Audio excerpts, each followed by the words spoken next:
de la energía primaria que se utiliza. Por eso es importante empezar la transición hacia economías que consuman menos carbono, ¿no? Y generen menos emisiones de CO2. Pero ¿cómo vamos en cuanto a eso? Espero que esto sea el puntero, parece que no. No se ve ninguna luz acá, no importa. Pues ustedes pueden ver en este cuadro las emisiones de CO2 que se vienen generando en el mundo. ¿Cómo vamos en cuanto a las emisiones? Del 2020,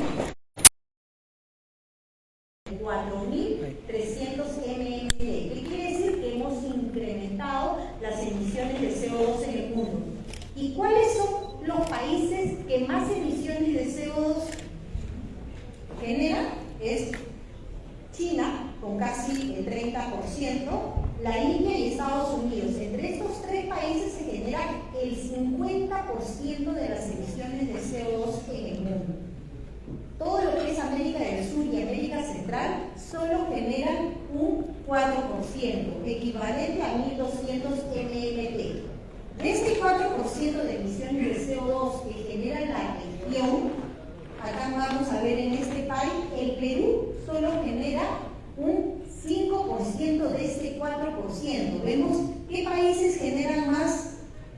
Vemos a Brasil con 35%, a Argentina con 15%, a otros países con el 22%, y el Perú está en el quinto lugar con emisiones del 5% en todo lo que es América del Sur y América Central. ¿Qué quiere decir? Que a nivel de todo el mundo solo generamos el 0,002% de las emisiones de CO2. Entonces, realmente nuestro país no mueve la aguja en cuanto a emisiones de CO2. Eso no quiere decir que no nos preocupemos por el tema de la transición energética y por tener un desarrollo sostenible, más aún considerando que la fuente primaria de nuestra energía es el petróleo, que representa el 40%. Justo quería mencionarles, en el primer panel hablé un poco de este estudio de la CAF que publicó en agosto de este año, a fines de agosto, donde analiza la CAF, que es este banco de desarrollo para todo lo que es América Latina y el Caribe, analiza todo lo que es la crisis climática y cómo los países de la región tienen que enfrentar la crisis climática. Y lo que dice la CAF es, oye, no hay una receta para la transición energética única. Cada país tendrá que ver con qué recursos cuenta y qué riesgo va a afrontar para ver cuál va a ser la política que establezca desde el punto de vista de la transición energética. Y la CAF, en uno de los capítulos de esa publicación, hace un análisis de cuál es el rol del gas natural en la transición energética. Y ustedes pueden ver en el cuadro que efectivamente la región de América Latina y el Caribe tiene importantes reservas probadas de gas natural que representan el 4% de las reservas mundiales, que no es un tema menor, incluyendo al Perú, que tenemos el 8,7% de TCF, de reservas probadas, que nos da un horizonte entre 18 y 20 años para abastecer nuestro mercado. Entonces, dicho esto, lo que establece este informe de la CAF es cuando establezca políticas para la transición energética para países como el Perú, que cuentan con reservas probadas de gas natural, que además es un energético bajo en emisiones de CO2, barato y disponible, tienes que diseñar tu política considerando eso, considerando que vas a tener una fuerte demanda energética, pero por otro lado tienes recursos limitados para invertir en energías renovables. Por tanto, en tanto se desarrollan y se posicionan las energías renovables, el gas natural se convierte en el energético óptimo para la transición energética. Y es más, lo que dice es que países como el Perú deberían seguir ejemplos como los que ha hecho Argentina y Colombia, que como habíamos visto en el panel anterior, tenía un 65% de penetración. Y por ejemplo, ¿qué está haciendo Argentina? Está subvencionando parte de la construcción de las redes para masificar más. Estamos hablando que Argentina lidera con 16.000 kilómetros las redes en toda la región. Y en el caso de Colombia, que está invirtiendo mucho en que se genere más energía eléctrica en base a gas natural y que se conviertan más vehículos a gas natural. Entonces, lo que dicen los otros países de la región tienen que seguir el modelo establecido tanto por Argentina como por Colombia. ¿Y cómo estamos en el Perú? Creo que ya en las conferencias que me precedieron hablaron un poco de cuál era la situación del Perú, pero quise ponerlo en ese diseño para que lo podamos ver y ver cuáles son los retos. En reservas sí tenemos 8,7 de reservas probadas. El DGH nos dijo que teníamos casi 12 TCFs, incluimos las probables y las posibles. Y estamos hablando de un horizonte, en principio solo con reservas probadas de 18 a 20 años. Pero es suficiente, hemos visto que no es suficiente, hemos visto que deberíamos invertir en esas reservas probables, posibles y que los recursos existentes puedan llegar a ser reservas probadas, y para eso se requieren incentivos, inversión, establecer esquemas de regalías mucho más competitivos. La carga en cuanto a regalías y government take para los contratistas es bastante fuerte y desincentiva la inversión. Además, se tiene que desarrollar infraestructura. Hemos visto que sí, efectivamente, tenemos transporte, pero realmente los ductos no son suficientes para todo lo que se debería transportar si incrementamos la producción. Estamos hablando solamente de 1.500 kilómetros. En comparación con otros países de la región, quedamos bastante rezagados, como habíamos visto, ¿no? Tenemos un Colombia con 7.000 kilómetros, una Argentina con 16.000 kilómetros y nosotros solo con 1.500 kilómetros, y solo pudiendo transportar 1.200 millones de pies cúbicos días con esa infraestructura. Si desarrollamos más infraestructura, no solamente es que podemos transportar más, sino que vamos a, obviamente, tener seguridad energética. Hoy, Dios no quiera, pasa algo con el único ducto que tenemos y nos quedamos sin gas. Entonces, sí tenemos que empezar a tener redundancia en el sistema de transporte, como lo tienen otros países de la región. El consumo, vemos cómo ha cambiado el consumo, porque antes se criticaba mucho que la mayoría iba a exportación. Bueno, esto ya no es así. De los 1.200 millones de pies cúbicos, solo el 38% va a la exportación. Eso quiere decir que el 62% es para el mercado interno, de lo cual el mayor consumidor es la generación eléctrica, con el 40%.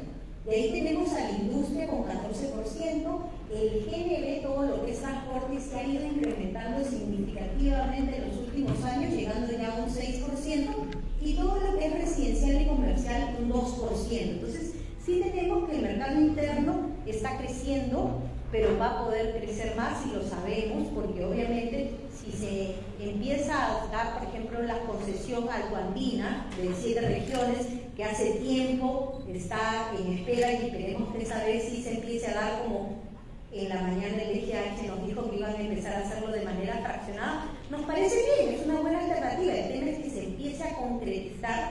Entonces, si empezamos a dar más concesiones, empezamos además manteniendo el bonogas, el FICE, el Compunche Perú, que va a ayudar a incrementar el nivel de penetración de 17%, podría incrementarse de manera significativa. Y si además se aprueba el proyecto de ley para masificar, que está ahora en el Congreso, con algunos ajustes que también empezamos a discutir en la mañana, para que no solamente beneficie las conexiones y la tarifa nivelada, que es fundamental para incrementar el nivel de penetración, vamos a lograr que esto se incremente. Y si además logramos la tan ansiada petroquímica, pero obviamente la petroquímica no podría darse si no empezamos a incrementar las reservas, ¿no? Porque para ser sostenible en el tiempo necesitamos que aguas arriba también se empiece a producir y a generar más reservas. Entonces, todo esto puede llevar a que nosotros tengamos un nivel de penetración mucho más interesante. Pero son retos, son desafíos que van desde aguas arriba hasta aguas abajo, ¿no? Ahora, ¿dónde estamos? Estamos hablando del rol del gas natural en la transición energética. Entonces, actualmente el 84% de la energía en el mundo está basada en combustibles fósiles, petróleo, gas natural y carbón. En el Perú es el 71%. Lo bueno es que de ese 71%, el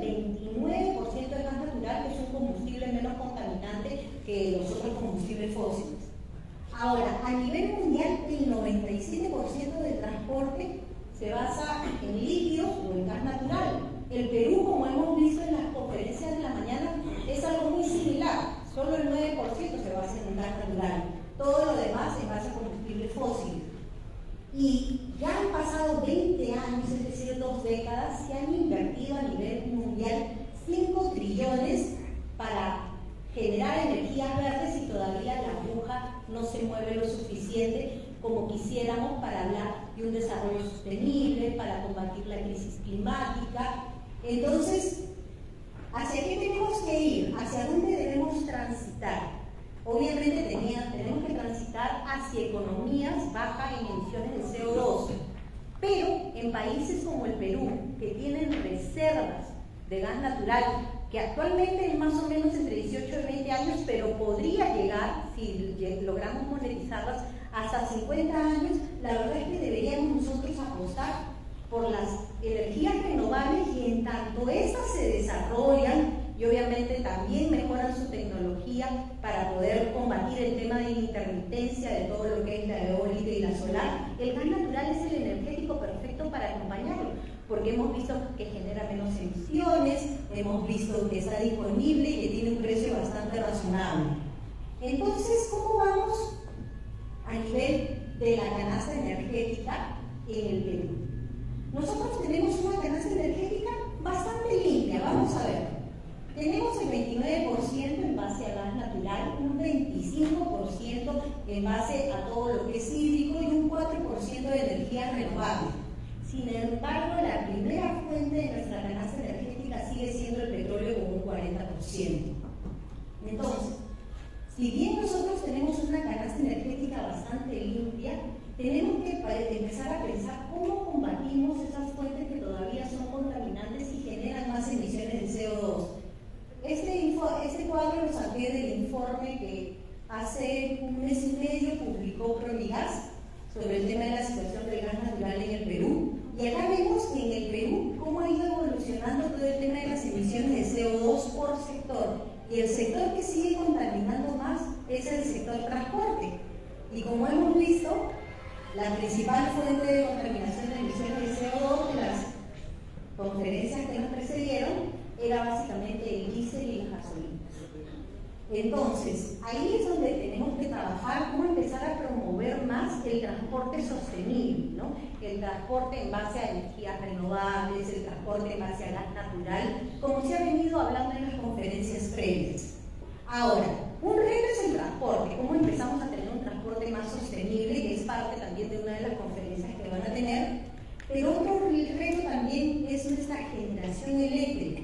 Acá nosotros podemos ver que nosotros generamos energía, nuestra matriz es bastante limpia, es básicamente en base a hidro, en base a gas natural y a energías renovables no convencionales. Sin embargo, cuando hay situaciones como la que actualmente pasamos, como la del fenómeno del Niño, que genera estrés hídrico y por tanto no hay tanta disponibilidad de agua para las centrales hidroeléctricas, se empieza a generar electricidad en centrales térmicas en base a diésel, que es lo que vemos en la raya roja de fines de junio y de fines de julio, lo cual no solamente incrementa la tarifa por el costo marginal, sino también obviamente la hace menos limpia. Ese tipo de situaciones es la que tenemos que empezar a trabajar, cómo a pesar del estrés hídrico no debería afectarnos eso, ¿no? Entonces, recapitulando, el tema del rol del gas natural en la transición energética. Hemos visto que el Perú solo representa el 0,002% de las emisiones de CO2 a nivel mundial. Sin embargo, seguimos teniendo un 40% en nuestra canasta energética de consumo de petróleo, que es un tema y un desafío que debemos empezar a trabajar, sobre todo en el tema del transporte.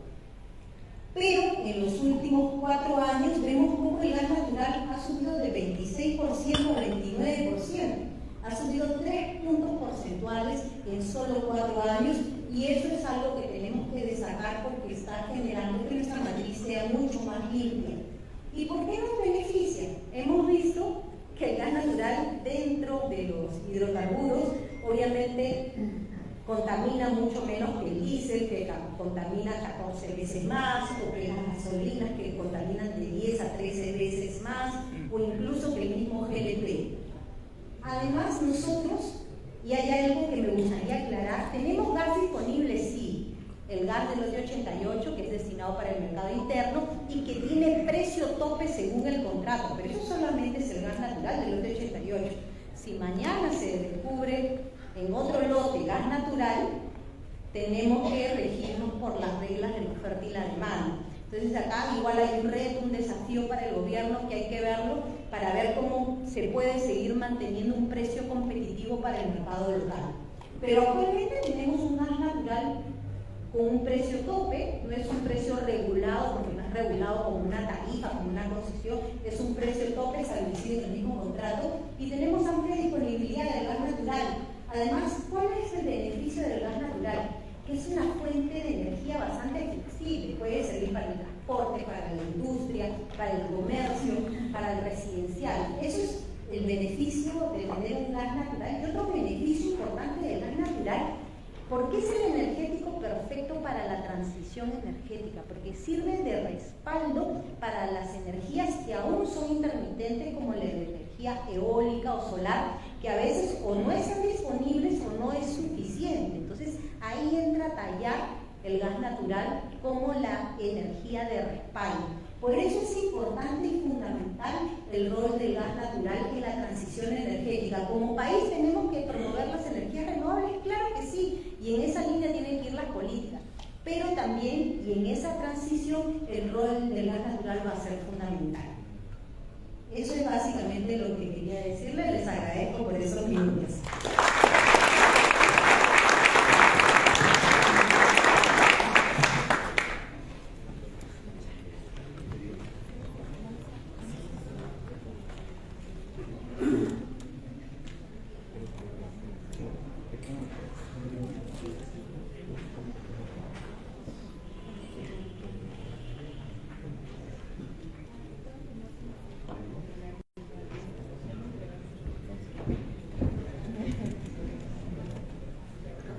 Un poquito más al lado, por favor. Perfecto.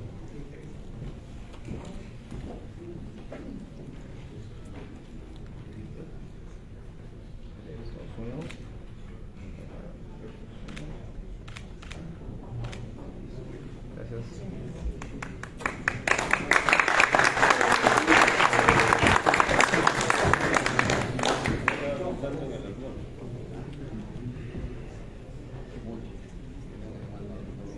Ahora vamos a darle la bienvenida al señor Walter Espinosa, gerente general de Villaverde Consultores, que nos va a compartir la conferencia de rentabilidad y financiamiento para la operación e instalación en estaciones de servicios con GNL.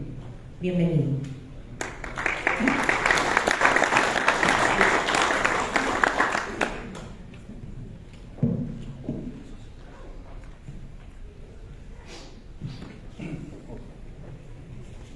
Buenas tardes. Bueno, antes que nada, mi agradecimiento al directivo de la AGES por darme esta oportunidad nuevamente de estar con ustedes. Vamos a hablar sobre el negocio de una estación de GNL, pero antes de ello, indicarle mis felicitaciones a todos los que están con estaciones de servicio, porque en los últimos 12 meses han ido recuperando volumen, si bien es cierto, no márgenes, pero sí volumen. En el 2018, en una entrevista que tuve en el Diario del Comercio, salió con la noticia siguiente, ¿no?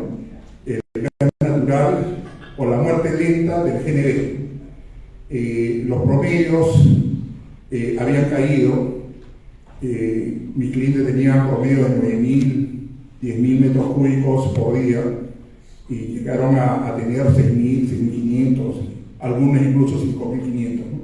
Hoy todavía no hemos recuperado al 100%, pero hemos recuperado volumen, ¿no? Y por ello, y creo que vamos a continuar en ese proceso. El 2024 creo que vamos a llegar recién a niveles del 2019, Pero un dato más, si ustedes han revisado las estadísticas, no se han construido ninguna estación adicional. Hay varios proyectos en camino, ¿no? Pero así como se construyen, también otros se retiran, ¿no? Entonces, esperamos que nuestro punto de equilibrio de los márgenes mejoren para el 2024. A pesar de la crisis existente, a pesar de la recesión, para este sector va a ser un buen año. Ahora pasamos a ver el tema del GNL.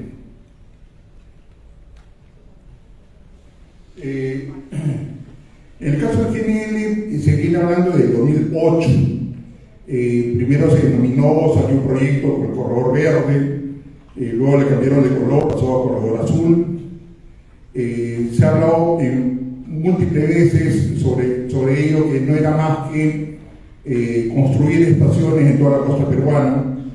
Es un mercado elitista, no es un mercado para todos. Se construye 1 o 2 estaciones por región, no va a haber más que eso. No va a ser como el caso del gas natural. Va a un nicho de mercado que son camiones y buses interprovinciales. En el caso de los buses interprovinciales hay un nicho de mercado que en este momento no se está atacando o no se está viendo, porque ellos van a querer su combustible o su GNL en su propia planta. Ellos no se van a dar el lujo de ir a una estación, no pueden perder el tiempo por la rotación que tienen los buses.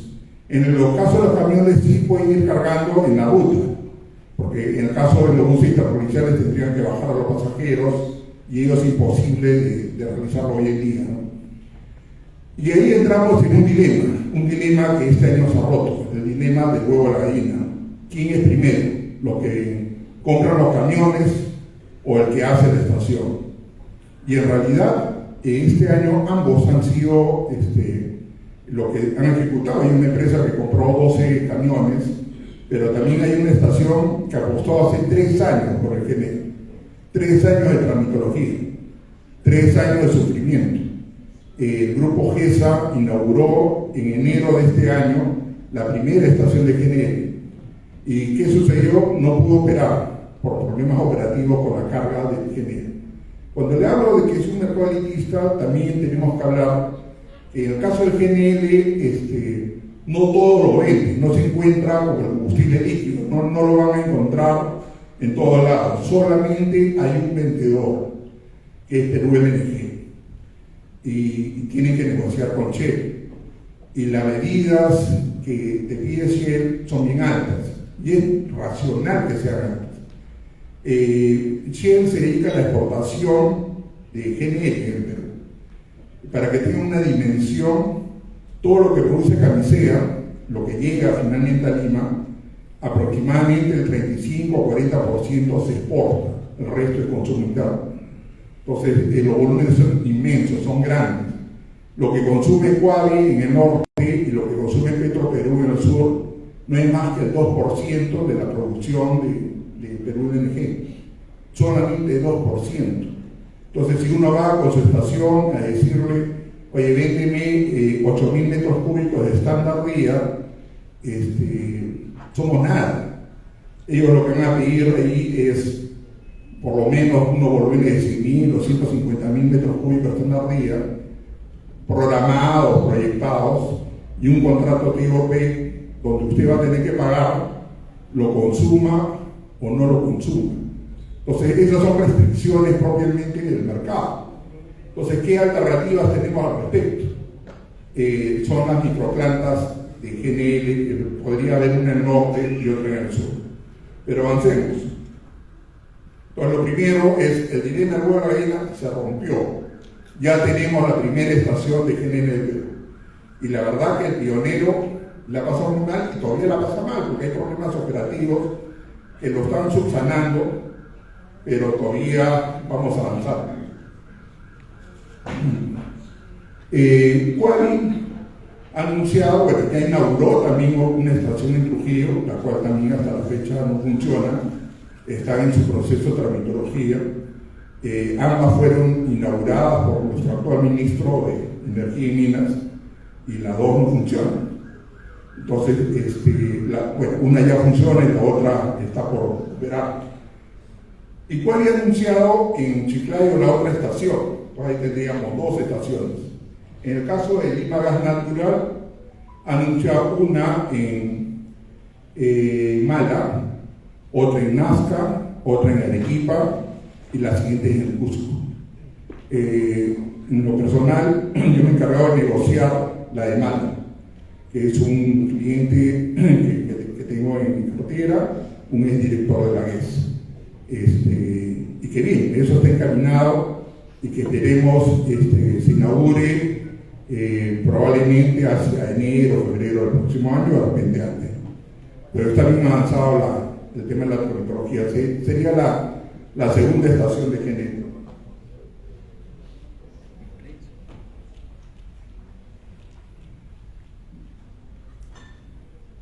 Bueno, acá yo les comentaba que tenemos un problema con el abastecimiento. Imagínense que el GNL es como el petróleo, no vamos a entrar en detalles, pero usted tiene su cisterna y cuando desea combustible lo manda a Colchán, lo manda a Antilla, lo manda a Callao y usted carga libremente su combustible, basta que su cisterna tenga la aprobación, tenga su DGH, tenga sus papeles en regla y pueda entrar en la planta. En el caso de Perú LNG, más allá de esas condiciones, también hay exigencias muy altas, que es racional también que tenga exigencias muy altas, porque de estar mal un cisterna, de haber algún problema, pone en riesgo el 100% de la exportación, o sea, por unos volúmenes muy bajos, ¿no? Entonces, ellos han hecho una exigencia, y es una de las razones por la cual la unidad que tenía GESA no ingresó a Perú LNG y se demoraron 3 meses. Actualmente es abastecida por una unidad de otra empresa, pero no por la propia, digamos, no por su unidad propia. La unidad que se construyó debe estar en algún sitio guardado, pero finalmente no pudo cumplir con la exigencia que Shell le exigió en su momento.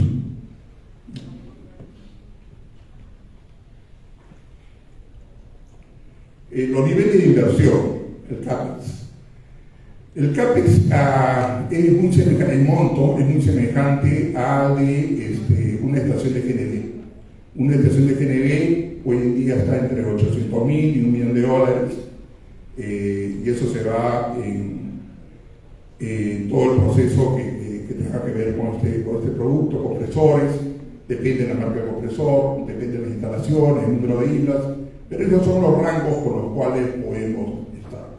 En el caso de GNL, nosotros para un proyecto específico tuvimos una cotización, negociación con Hans es una empresa española que nos hizo esta cotización llave en mano, y en esto sí, la primera recomendación que le doy es, si alguien ingresa al mundo del GNL, tiene que ser un proyecto de llave en mano por la tecnología y por las exigencias propias de este recurso. Pero las inversiones están alrededor de $1 millón. Bueno, ¿en qué consiste dónde se va este $1 millón? Primero, en tanques de almacenamiento de 80 metros cúbicos de GNL, 27 bares, sistema de carga y cisterna, bomba de trasvase, dispensador, un solo dispensador de GNL, sistema de recuperación de gases, de boil-off, panel electrónico de control, y bueno, y lo demás es para poder funcionar. Entonces ahora ya tenemos un dato, cuánto vamos a invertir. Lo que vamos a invertir en una estación de GNL es $1 millón.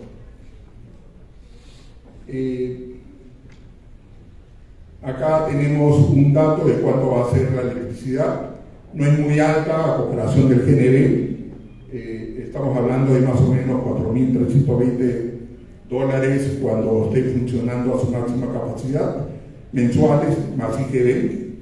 En realidad no es mucha la exigencia de la parte eléctrica. Respecto a la curva de ventas, una estación de GNL promedio necesita 40, 50 unidades o camiones, digamos, de abastecimiento. Cada camión se abastece con 300 a 400 kilogramos. Y acá vienen los diferenciales de unidades, ¿no? Porque debemos aprender un poco Acabamos de ver, por un lado hay metros cúbicos de GNL, por otro lado hay kilogramos y por otro lado hay millón de BTU. Todo lo que voy a hablar en el flujo de caja es por millón de BTU. ¿De acuerdo? Cualquier tema de conversiones que es un poco complicado lo iba a poner, pero iba a complicar esta linda tarde. Se lo puede enviar por WhatsApp o correo electrónico. ¿Ya? Entonces, tenemos lo siguiente. En un mercado inicial, en esta curva de aprendizaje, entenderán que no hay muchas unidades. Entonces, el propietario lo que necesita rápidamente es recuperar su inversión en el más corto tiempo. Los pioneros, recuerden que son los que tienen que ganar más, porque están apostando, porque arriesgan. Eso sucedió con el GNB. Todo lo que han sido grifero antiguo y han estado en el GNB recuperaron su inversión entre 1 año y medio y 2, y algunos dicen que recuperaron el primer año. Entonces no va a suceder lo mismo con el GNL, pero sus márgenes están siendo bien altos, como vamos a ver en los próximos cuadros. Pero acá lo que se necesita es tener un mercado de 40 unidades, 40 camiones, que consuman aproximadamente 400 kilogramos de GNL, entre 300 a 400 kilogramos de GNL día. Entonces, ¿hay mercado para esto? Por supuesto que lo hay. Con los clientes se viene conversando aproximadamente desde 2018, y en muchos casos, porque no han salido los proyectos, le hablo particularmente uno en el cual he trabajado, parecemos ya el cuento del lobo, ¿no? Que es ese cuentito rápido que dice, el lobo viene, ya llega y nunca viene, ¿no? Entonces hemos mentido a los clientes, y finalmente ahora que tenemos la estación, ya los clientes están cansados y no creen. Entonces se trata de recuperar esa confianza, y en ese proceso nos encontramos todos los que estamos en este mercado. El margen bruto. Como todo negocio, el GNL también tiene su cálculo de margen bruto, pero el margen bruto con los precios actuales es espectacular, ¿no? Nosotros con Alex Contreras estuvimos en un proyecto para hacer una microplanta de GNL, o sea, una microplanta donde se iba a invertir alrededor de $4 millones. El proyecto se presentó en 2019 y los amigos de Osimermin avanzaron en su análisis, en su evaluación, pero nunca lo aprobó. Se olvidaron. Ahí quedó, vino el COVID y no se pudo hacer nada, el cliente se cansó, dijo, bueno, esto ya no va, y quedó en un proyecto. Pero en ese momento, con ese proyecto que íbamos a hacer, hablábamos de $12 millón de BTU, y el proyecto de GES ha salido con $19 millón de BTU. Es entendible que salga con ese precio, porque como vamos a ver adelante, tiene que ver con políticas del markup, de los márgenes, que es diferente al concepto de los márgenes que tenemos en la estación de servicio, específicamente líquidos. El margen bruto va a estar en función del precio del petróleo y tiene como referencia el WTI. Si el WTI sube en este concepto de markup, el precio del GNL va a subir. Si el WTI baja en este concepto, el GNL va a bajar, porque tiene rangos para poder operar, digamos, para poder disminuir el precio. Eso no sucede en los combustibles líquidos. ¿Okay? Entonces, además, hay un tema, es el precio del flete.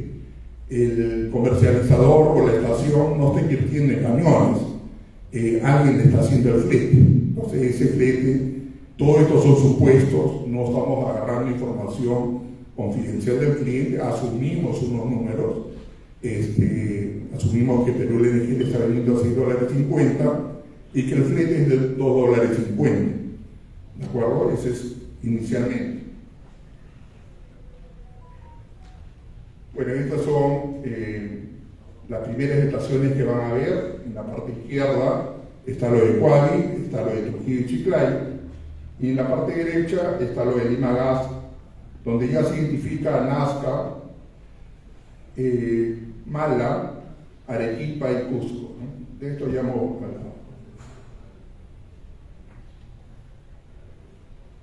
Ok, el tema de la metodología para calcular el margen. En el caso de los combustibles líquidos, lo que ustedes tienen es un margen fijo. Entonces, si estamos en 2015, alguien dice, bueno, yo lo que quiero ganar para cubrir mi costo, tener mi utilidad, es un sol 50 por galón de diésel, digamos. Entonces siempre va a tener su sol 50. Algunos lo calculan con IGB, otros sin IGB, pero independientemente de ello tiene su sol 50. Han pasado los años, estamos en 2023, y ese sol 50 se ha convertido en un sol 20, probablemente un sol por la competencia. Pero en ese periodo de 8 años ha habido inflación. El margen no ha crecido con la inflación. Y es más, el margen ha disminuido con la competencia. Entonces, cuando tienen esa sensación de que no están cubriendo sus costos, es porque el margen no se ha incrementado. Efectivamente, o sea, el margen ha disminuido. Y por competencia, probablemente los volúmenes también han disminuido. Ese es un margen fijo. Un markup es una renta, es un margen variable, está en función del precio. ¿Y cómo lo han calculado en este caso? Está en función de cómo está la evolución del POLTI. ¿Qué ha sucedido en nuestro mercado? Mientras han hecho las pruebas, una empresa tiene información real, confidencial, una data histórica de cuál es el margen efectivo que tiene la utilización del GNL en las carreteras del Perú, porque la utilizaban. Dice, oye, realmente no es 40 ni 50, es 30% neto de todo. Absolutamente de todo, nos ahorramos 30%. Entonces, 30% para una empresa de transporte es un montón de plata, es una millonada de plata. Es lo que va a diferenciar a una empresa de transporte. Es lo que va a determinar que gane una licitación.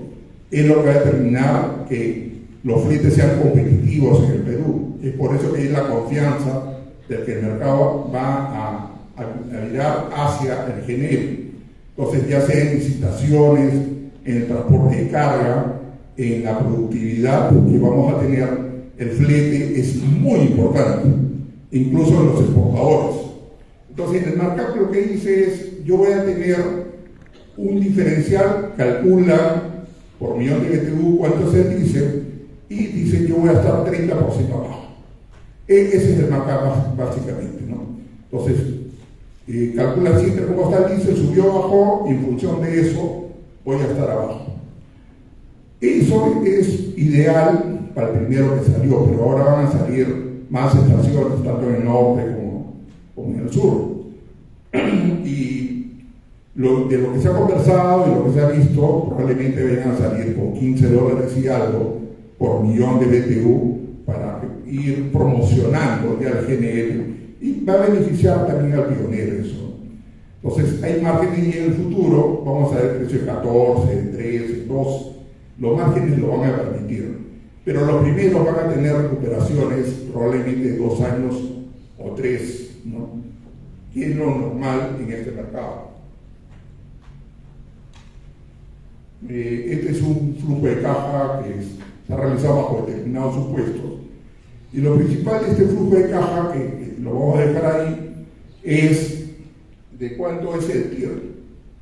Y el TIR, bajo estos supuestos que hemos mencionado, y con estos precios espectaculares, es como que a usted le digan el diésel, imagínense que el diésel recién sale del mercado, le dicen, oiga, tú vas a tener 5 soles de margen, entonces el TIR va a volar, ¿no?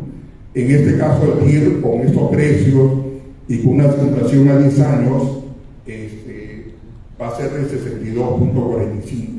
Este es un escenario optimista, ¿de acuerdo? Muy optimista. Y siempre que se cumpla, que tenga determinada cantidad de unidades, hay una evolución, hay una curva de ventas que va a irse dándose en el tiempo, ¿no? La apuesta está dada, y ahora se va a requerir de algunos. ¿Dónde normalmente van a estar ubicadas las estaciones GNL?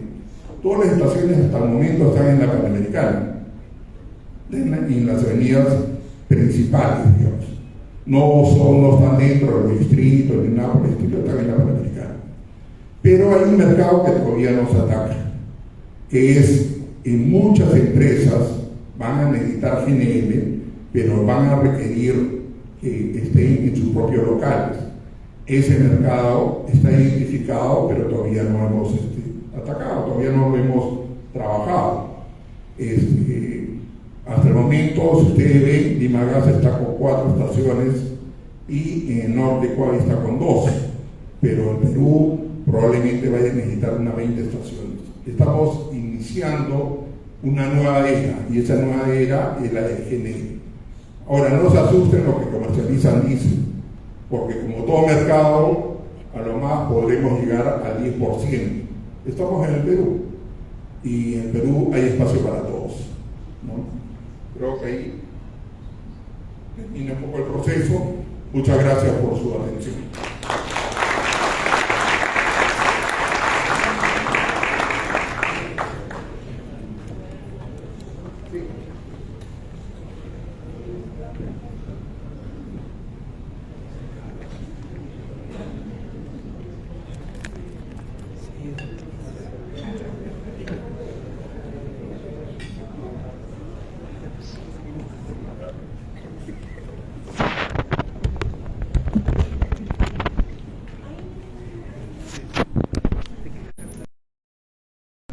Ahora ya, antes de culminar, tenemos pendiente aún a Elliot Tarazona, el gerente técnico de la Asociación Automotriz, quien nos dará la última conferencia del día con el tema de perspectivas del desarrollo del parque automotor de gas natural y GNL en el Perú.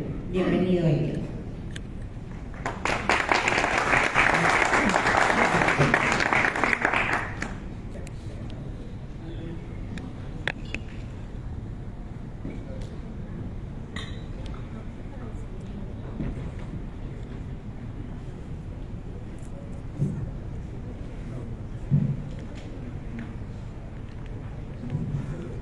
Bueno, buenas tardes nuevamente.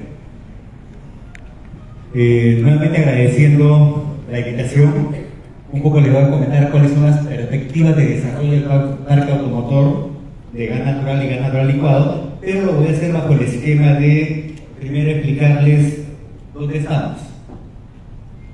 Hemos venido escuchando en esta presentación y muchas veces respecto de la contaminación ambiental. He colocado esta lámina un poquito para aprender qué cosa es contaminación ambiental, porque confundimos los términos. Fíjense, los vehículos emiten gases contaminantes. Hay 2 tipos de gases contaminantes. Se llaman contaminantes locales, en otros países lo llaman contaminantes criterio, y los gases de efecto invernadero. ¿Cuáles son los contaminantes locales? Estamos básicamente hablando aquellos gases que afectan la salud de las personas directamente, ¿sí? Dióxido de azufre, el dióxido de nitrógeno y sobre todo el material particulado. También es el ozono, bien raro, ¿no? El ozono es contaminante. El ozono troposférico sí, el que está abajo. El ozono que está arriba, ya saben, justamente forma la capa de ozono. Ese se refiere al ozono troposférico. Y el segundo grupo son las emisiones GI, los gases de efecto invernadero. Entonces, primera lección que vamos a sacar, ¿qué cosa? Los vehículos automotores producen 2 tipos de gases. Los contaminantes locales, aquellos que afectan directamente la salud de las personas. El más importante de ellos es el PM o material particulado. Y el segundo grupo son los gases de efecto invernadero. ¿Qué producen los gases de efecto invernadero? El calentamiento global. También les he puesto 3 definiciones que ustedes lo van a ver en detalle en la presentación. ¿Qué cosa es el efecto invernadero? ¿Es bueno o es malo? Es bueno. Si no hubiera efecto invernadero en la Tierra, la temperatura sería menos 18 grados centígrados. Lo malo es el calentamiento global. ¿Qué significa eso? el incremento de la temperatura descontrolada por la actividad humana. ¿Ok? Entonces, ¿qué nos llevamos de esta lámina? Los vehículos emiten gases contaminantes locales o criterios que afectan directamente la salud de la población. El principal de ellos, ¿cuál es? Material particulado. Y es por eso que, fíjense, ¿cómo estamos? De acuerdo al World Air Quality Report, dice que el Perú es uno de los países más contaminados del mundo. De acuerdo a la edición del 2022, las 10 ciudades más contaminadas de Latinoamérica. Primero, en Latinoamérica, Perú es el país como país más contaminado de Latinoamérica. Contaminado en GI, en gases de efecto invernadero o en contaminantes locales. Locales, ¿no es cierto? En este caso estamos hablando de aquellos contaminantes que afectan directamente la salud de la población. Entonces, el World Air Quality Report en su última edición nos dice que el Perú es el país más contaminado de Latinoamérica. Sin embargo, hace un ranking de las 10 ciudades de Latinoamérica con mayor contaminación. Obviamente, ustedes saben que Lima es una megaciudad. Así que sus distritos son considerados como ciudades independientes. Y qué curioso, fíjense, de las 10 ciudades más contaminadas de Latinoamérica, 5 están en Lima. San Juan de Lurigancho, Vitarte, Santa Anita, Caraballo y Villa María del Triunfo. ¿Sí? Eso nos tiene que hacer pensar en qué algo está pasando. Este es otro informe, también en su versión del 2023. AQLI. Este instituto pertenece a la Universidad de Chicago. Y este informe nos dice lo siguiente. Nuevamente ratifica que nuestro país es el país más contaminado de Latinoamérica, pero nos dice algo. Los niveles de contaminación de la ciudad de Lima, no importa si vivimos en San Juan de Lurigancho o en San Isidro, los niveles de contaminación de la ciudad de Lima hacen que todos los habitantes de nuestra ciudad tengan una expectativa de vida de 2.3 años menos. ¿Sí? Caramba, yo pensaba vivir hasta los 70, dice alguien, o 80. Ya no, señor, hay que restarle 2.3 años menos. ¿Por qué? Por contaminación ambiental. ¿Debido a qué? Básicamente material particulado PM2.5.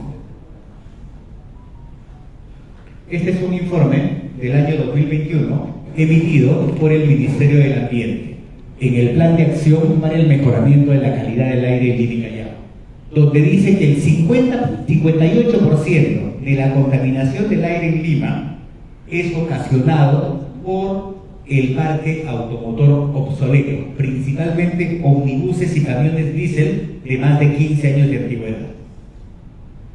58%. ¿Ustedes saben quién emite el 26% restante? ¿Tienen idea? Las joyerías.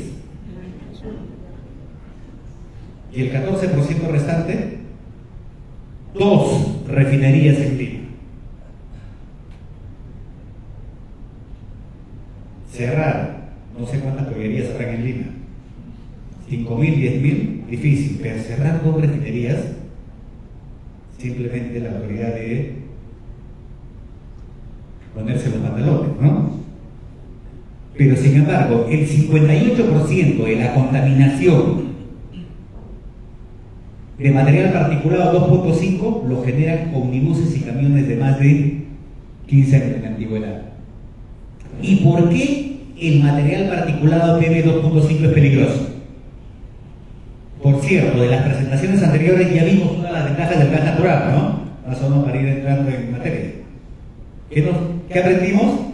El gas natural, licuado o también gaseoso, no contiene material particulado. ¿Se acuerdan? En las presentaciones que hemos venido viendo, ya tenemos una ventaja. En cambio, los combustibles tradicionales sí tienen material particulado. El material particulado PM2.5 es un material muy finito, es aquel humo negro que a veces vemos que emiten los vehículos, pero sobre todo ese humo que no vemos, porque es tan pequeñito que se mantiene en suspensión, cuyo diámetro es 2.5 micras. 4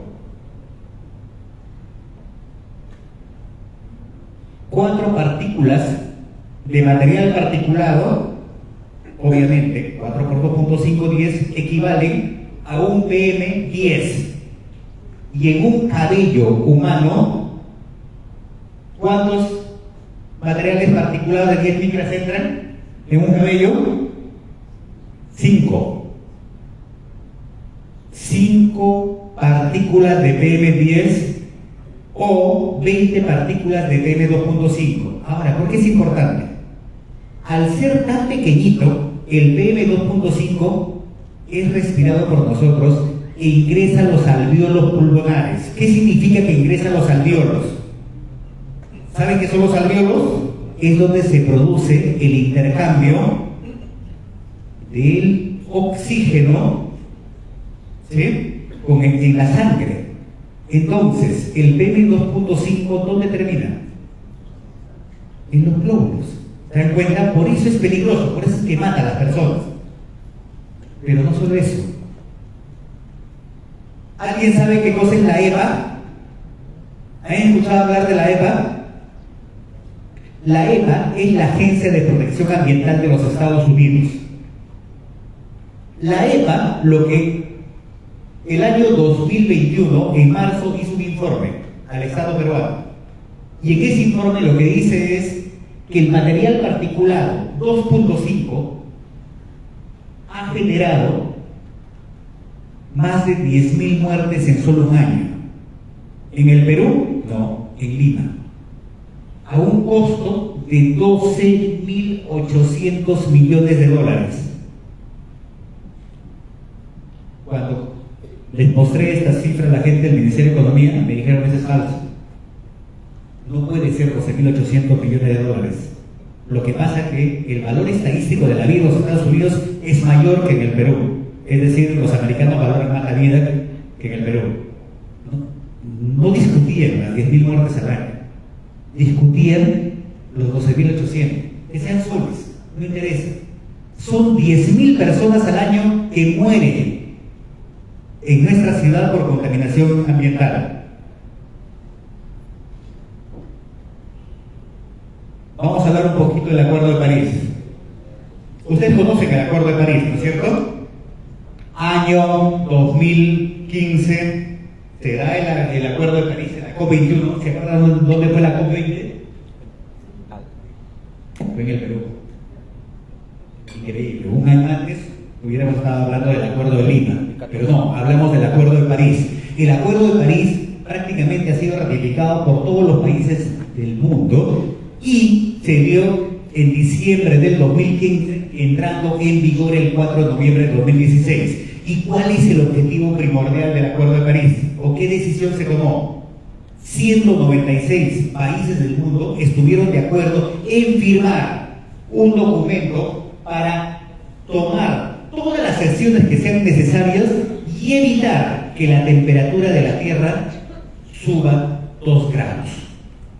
Que va a subir. El tema es que no suba 4, tampoco 3, que suba 2 grados. 196 países firmaron. Luego se dijo, bajemos medio grado, 1.5 grados, que es actualmente el límite. El año 2016, en abril, bajo la presidencia de Ollanta Humala, el Perú suscribió el Acuerdo de París. ¿Y el compromiso cuál fue? De la proyección de emisiones del año 2030 vamos a reducir 30%. Sin embargo, el año 2020, con nuestro presidente Francisco Sagasti, se emocionaron y dijeron 30 es muy poquito. Mejor vamos a reducir 40%. Y volvieron a firmar. Por eso yo siempre digo, nosotros somos expertos en firmar y sobre todo firmar sin ver, sin saber. 30% sería imposible. 1000% más lo hace. Actualmente el compromiso que tiene el Perú al año 2030 es reducir 40% las emisiones. Y cuando se hizo la proyección al año 2030, 298 millones de toneladas de CO2. Esa es la proyección. ¿Qué significa? Si el sector transporte en el Perú representa aproximadamente el 10% del total de emisiones. Si estamos hablando de 298 millones de toneladas de CO2, significa que el transporte terrestre, ¿cuánto emite? 29.8, 30 millones, digamos. Entonces, lo que se hizo, ¿qué cosa fue?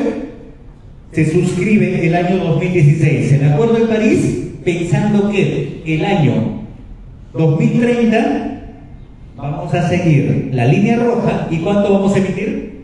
30 millones de toneladas en el sector transporte. Pero yo les he dicho que el compromiso peruano, ¿cuál es?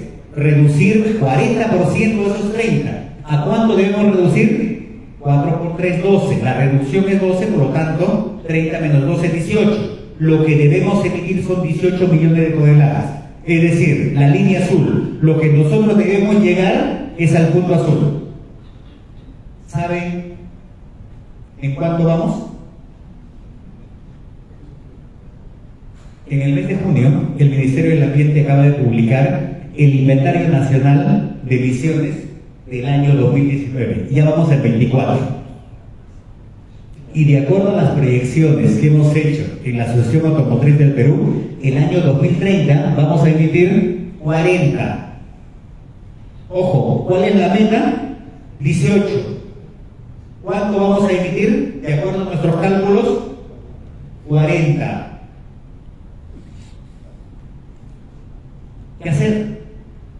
Nuevamente el Ministerio del Ambiente, a través del grupo de trabajo multisectorial encargado de establecer qué mecanismos hay que trabajar para lograr cumplir nuestros compromisos en transporte, estableció algunas medidas.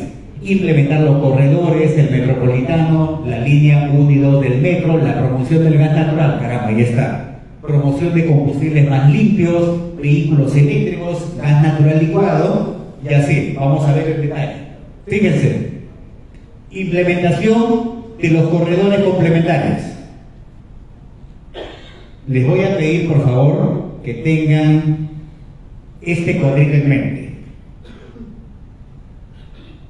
¿Cuánto es lo que el Perú dijo iba a emitir? 30 millones. ¿A cuánto se comprometió a reducir? A 18. ¿Ok? ¿Qué cosa es lo que decimos nosotros? ¿A cuánto vamos a llegar? A 40. Y vamos por buen camino porque año 2019 ya estamos en 24. ¿Ok? Fíjense, vamos a implementar una serie de medidas. Implementación de los corredores complementarios. ¿Cuánto reduce? 0,17. 40 menos 0,17. Alguien va a tener que ir apoyándome con la calculadora, ¿ok? 40 menos 0,17. Vamos a trabajar en la operación actual de la ampliación del metropolitano. 0,076. Vamos a trabajar en la implementación de las líneas 1 y 2 del metro. 0,124 millones de toneladas. Ojo, estamos asumiendo que al 2030 efectivamente va a estar la línea 2 del metro. Ya sería el colmo que lleguemos al 2030 y no esté, ¿no? ¿Qué más? La promoción del gas natural vehicular. 0,2 millones de toneladas. Eso significa una conversión masiva. No tener los 450.000 vehículos convertidos a GNV que tenemos ahora, por lo menos duplicarlo al 2030. ¿Para cuánto reducir? 0,2 millones. Promoción de los combustibles limpios, 0,54. Que por cierto, no se va a cumplir, ya les dije en el panel. ¿Por qué? La modernísima refinería Talara no es capaz de producir combustible de 10 partes por millón para Euro 6. Acabo de ver afuera hay un afiche, combustibles limpios de la competencia. Tampoco es limpio. Son combustibles de 50 partes por millón para Euro 4. Combustibles limpios es un combustible de 10 partes por millón que nos permita entrar a la norma Euro 6. Entonces, promoción de los vehículos eléctricos, 0.234 millones de toneladas. Si alguien suma acá todo, 17, 76, 12, más 2, 5, 6, 7, 8, 9, creo que llegamos a 1 millón, ¿no es cierto? 40 menos 1 y ya estamos en 39. ¿A cuánto debemos llegar? A 18. No hay que decir, todavía vienen temas fuertes. Promoción del GNL. ¡Ah, caramba! Ahí sí tenemos algo fuerte. 2.6. Entonces sí tenemos ya una medida que sí puede impactar. Punto para el GNL. Capacitación en conducción eficiente, 0.38. Programa Nacional de Transportes Sostenibles, 0.064. Chatarreo vehicular, 0.1. Etiquetado de eficiencia energética, 2.2. Me olvidaba. Todas estas medidas vienen en la parte superior donde dice el año en que debe iniciarse. Algunos ya tienen por lo menos un desfase muy fuerte y otros ni siquiera se han implementado. Por ejemplo, vehículos eléctricos a nivel nacional. Se ha implementado, el Perú ha dado alguna medida de promoción. Mañana voy a estar en el panel de electromovilidad. Pero dígame, ¿se ha dado alguna medida de promoción a los vehículos eléctricos en el Perú? Y mañana le voy a contar qué es lo que estamos pidiendo. Entonces, ahí dice 2018.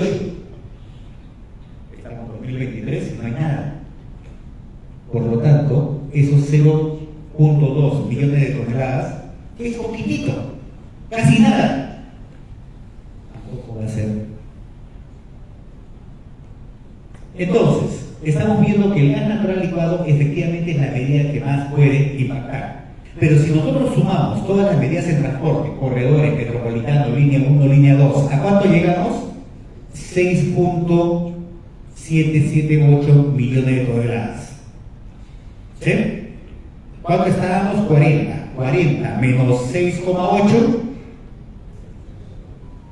No, señores, no llegamos. No vamos a llegar a los 18 millones de toneladas que nos hemos comprometido y hemos suscrito con Ollantaytamala, ¿sí? Y con Francisco Sagasti, más aún, incrementamos más nuestro compromiso. Es decir, si se cumplen las medidas de mitigación en el sector transporte, no llegamos. Solamente alcanzamos a reducir 6.8 millones de toneladas y nos falta bastante para lograr lo que nos hemos comprometido. Pero habíamos visto esto, ¿no? Gas natural licuado 2.6. Por lo menos es una de las medidas que podemos apostar. Ahora, ¿ustedes saben por qué el gas natural? El gas natural es un hidrocarburo. ¿Qué significa hidrocarburo? Es una molécula formada por átomos de hidrógeno y carbono. Combustibles. Gas natural, metano, CH4, GLP, butano, C4H10, gasolina, C8H18, diésel, C12H26. ¿Se dan cuenta que siempre es un carbono más un hidrógeno en determinadas cantidades? Los hidrocarburos son moléculas formadas por átomos de carbono e hidrógeno.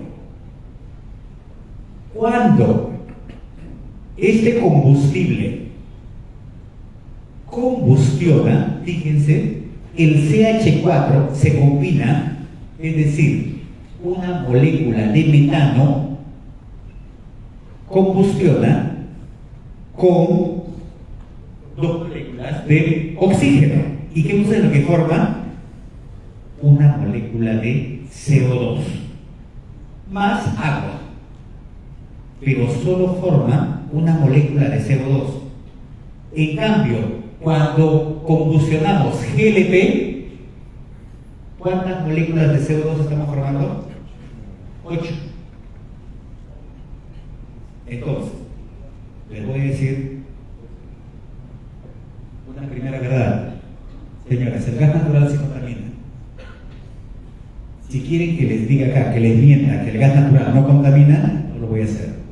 El gas natural sí contamina. ¿Por qué razón? Porque es un hidrocarburo. Y los hidrocarburos, cuando combustionan, ¿qué forman? CO2 y agua, en una combustión completa, obviamente. Pero ¿cuál es la ventaja del gas natural? Que el gas natural está formado por un solo átomo de carbono y 4 hidrógenos. Es el combustible que menos cantidad relativa de carbono tiene comparativamente con los otros combustibles. Entonces, cuando vemos en esta tabla, es el que menos CO2 emite. Ups, penúltimo. Etanol. ¿Saben qué es etanol?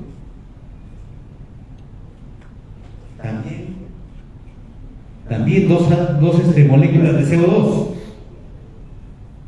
Etanol, C2H5OH, o también C2H6O. Etanol es un combustible que sale de la caña de azúcar o del maíz o del sorgo, dependiendo del procesamiento, y es un combustible bastante limpio, como lo podemos ver ahí.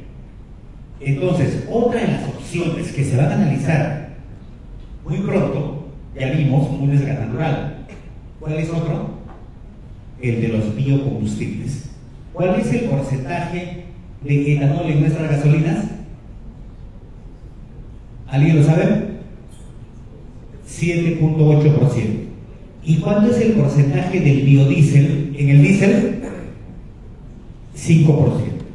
¿Sí? Por eso es diésel B5, S50. El B5 es el porcentaje de biodiesel y el S50 es la cantidad de azufre. Ya se está evaluando y se está analizando la posibilidad de incrementar el porcentaje del biodiesel en el diésel, ir a un diésel B10, ¿sí? Quizá B12 o B15, y en el caso de la gasolina, ir a porcentajes mayores, de 7,8 a 10, a 12, a 15.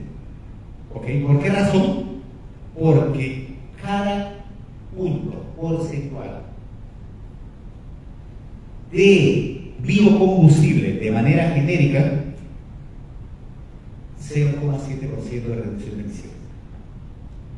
No ayuda mucho, pero algo se puede lograr. Entonces, ¿cuál es el potencial de aporte del gas natural? ¿Se acuerdan? 40 millones es lo que vamos a llegar.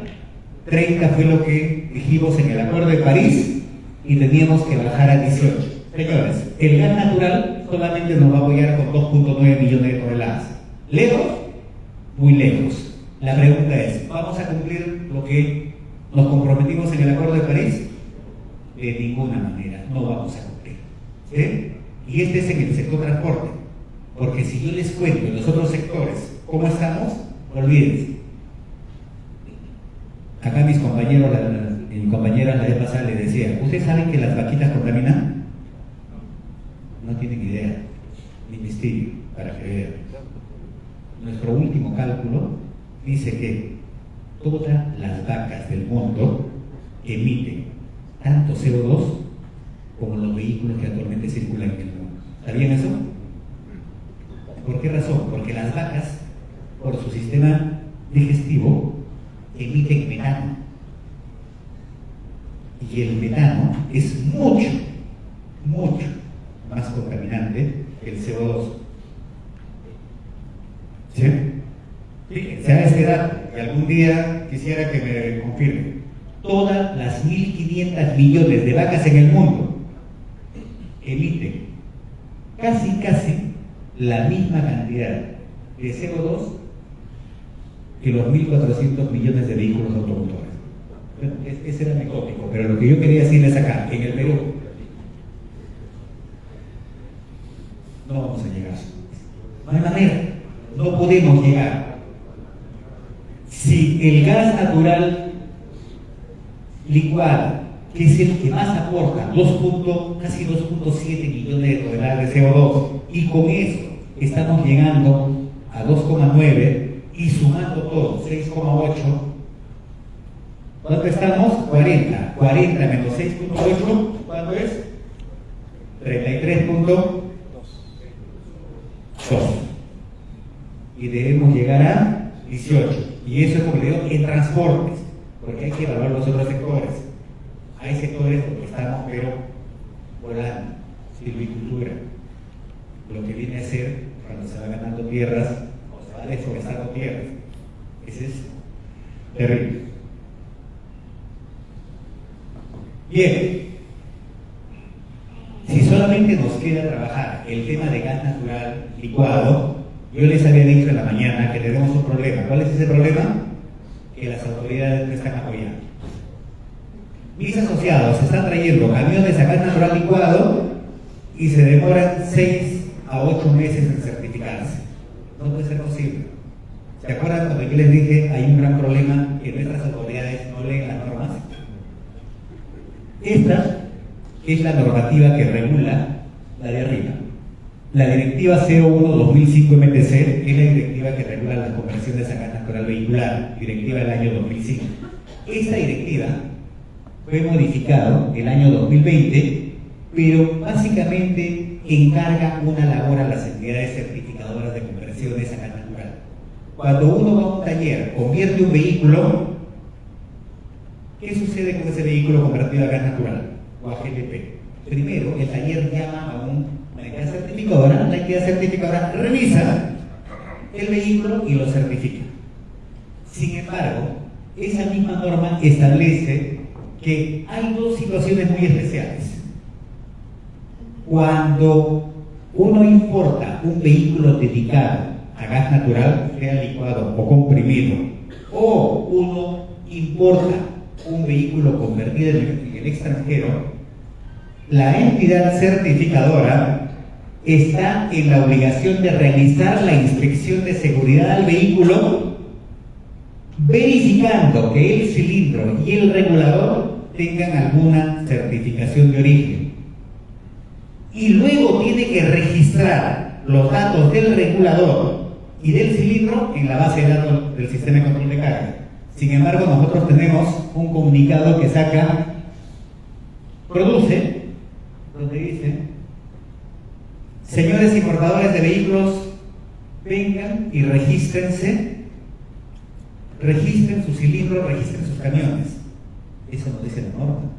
La norma es la directiva 01 que tiene rango de decreto supremo, es un reglamento nacional.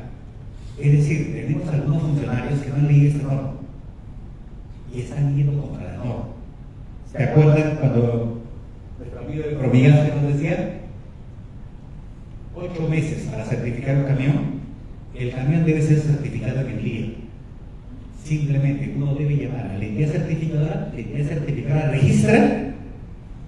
revisa, certifica y registra los datos en el sistema de control de carga. Sin embargo, el consejo supervisor, ¿qué es lo que dice? Señores, estamos mejorando nuestro sistema para lograr una certificación eficiente y efectiva. Señores, yo he sido el miembro fundador del consejo supervisor, 7 años miembro fundador. ¿Sí? Entonces, conozco la normativa. Cuando yo digo que existen funcionarios que desconocen la norma, es porque no saben leer lo que dice la norma. Obligación de la entidad certificadora a un vehículo dedicado: realizar la inspección de seguridad a los vehículos originalmente diseñados, ¿sí?, verificando que el cilindro y el regulador tengan alguna certificación de origen. No dice verificando que hayan sido habilitados por Produce. Francisco también es parte del equipo que estuvimos hace ya más de 15 años. ¿Te acuerdas, Francisco? Hicimos esto, nunca. Nosotros decíamos: ¿qué pasa si alguien trae un vehículo del extranjero? ¿Debo obligarle a que vaya y lo registre en Produce? No, señores. Sin embargo, ahora el consejo supervisor y produce, están obligando a hacer eso. Esto está ocasionando que hoy tengamos este problema. El año pasado, 2022, entraron 17 camiones de gas natural licuado. ¿Saben cuántos van entrando ahorita? 1. Y queremos masificar el gas natural licuado. ¿Cuál es el problema? Mis asociados, Volvo, Iveco, Chapman, Scania y todos los demás, ¿ustedes creen que se animan a traer camiones a gas natural licuado cuando tenemos autoridades que tienen 6, 8, 10 meses vehículos parados sin certificar? Yo les había dicho que esos vehículos no cuestan $10,000. Es una inversión muy grande y es capital de trabajo parado. No lo entiendo, aquí están 17 camiones en 2022 que prácticamente se han demorado todo el 2022 en certificarse. Este año solo vamos a 1. Para terminar, las autoridades, como dice arriba, encargadas de regular la correcta implementación y promoción del gas natural, desconocen, me da pena, pero debo decir, desconocen el marco normativo. Por eso yo dije en mi participación anterior, que es lo que recomiendo que pidan las autoridades: lean la norma. Por favor, lean la norma, nada más. Y si no son capaces de leer la norma, que renuncien. Pero que no estén en un puesto donde en vez de ayudar a la masificación, porque si les he comentado cuál es nuestra situación de contaminación ambiental, es porque necesitamos autoridades proactivas. Pero si no van a servir en el puesto que están, mejor que se hagan a un lado. Obligar a los importadores de vehículos a que se registren previamente producen es ilegal. No lo dice la norma. Los importadores de vehículos pesados, mis asociados, les había dicho Volvo, Scania, Iveco, Chapman, ya no sienten confianza en el sistema. ¿Por qué razón? Les repito, traer un vehículo para que esté 6, 8 meses parado no tiene sentido. Algo está mal. ¿Sí? Y lo peor, ¿y qué pasa con los transportistas? Transportistas con capital parado. Señores, muchísimas gracias. Hasta luego.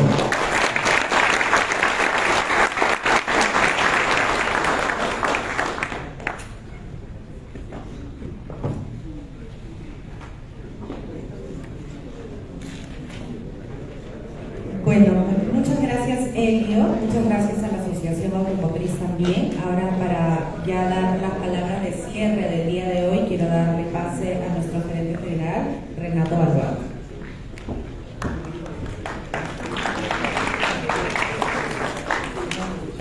Bueno, hoy hemos tenido un día largo de muchísimas buenas presentaciones, las cuales agradecemos a todos nuestros ponentes. La verdad ha sido muy interesante transitar por la situación actual del gas natural, ver en qué momento estamos en el GNL y cuánto trabajo hay por hacer. Así que los esperamos el día de mañana para continuar con esta charla, seguir difundiendo el conocimiento que es la principal misión hoy día de la asociación, y que podamos mañana también tener una bonita experiencia como el día de hoy, esperando de que podamos tener propuestas y conclusiones al final de esta jornada de conocimiento. Muchas gracias por su asistencia. Hasta luego.